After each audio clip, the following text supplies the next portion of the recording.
So after you've written your introduction and you've got all of your body paragraphs done, now you have to figure out a way to finish up this essay so that it sounds like it has a finished feel. And that's the conclusion paragraph. The conclusion paragraph should not include any new evidence. It should simply sum up what you've already proved. So don't put any quotes in the conclusion paragraph. I suppose you could put one from a famous author, but nothing from the story that would have been used as evidence. Instead, what we start off with is a restatement of the thesis. So what we're trying to do is kind of the opposite of what we did in the introduction. In the intro, we went from the general idea, such as in this case revenge, and we narrowed it down to revenge in this particular short story. What we're doing here is we're going to start talking about revenge in this short story, and then we can talk about revenge in life. So we're going from the more specific thing, the story, to the more general thing, life. So what we want to do is start off by restating our thesis, but not in exactly the same words as the thesis statement.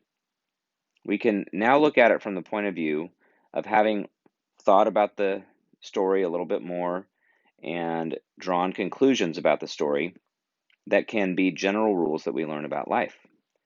So if we look at our sample thesis statement for the most dangerous game, what we had before is a statement that said that Rainsford didn't learn anything from being hunted by General Zaroff.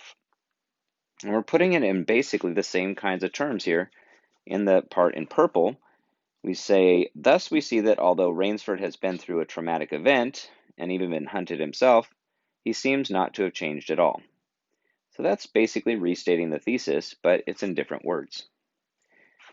Then what we have to do is use our creativity. We have to figure out, how am I going to make this have a finished feel to it? So ask yourself, having evaluated the book or the play or the poem or the article or the short story in this case, what basic lessons about life can be stated in relation to the topic? We have to consider the major implications that were revealed through the writing of the essay and the body paragraphs. And then we have to apply that specific lesson to a more general conclusion. So this could be an example of how we might have a general finished feel after we did the previous sentence that we had on the previous slide.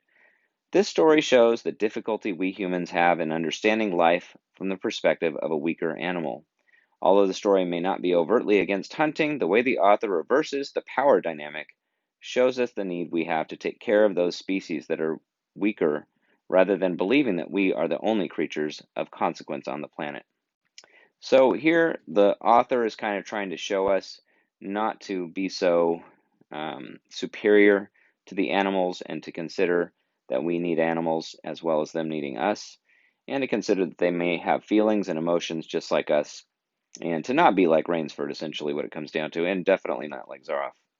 So this is a finished feel for the story. It's a more general idea, and that's one solid way to create a conclusion.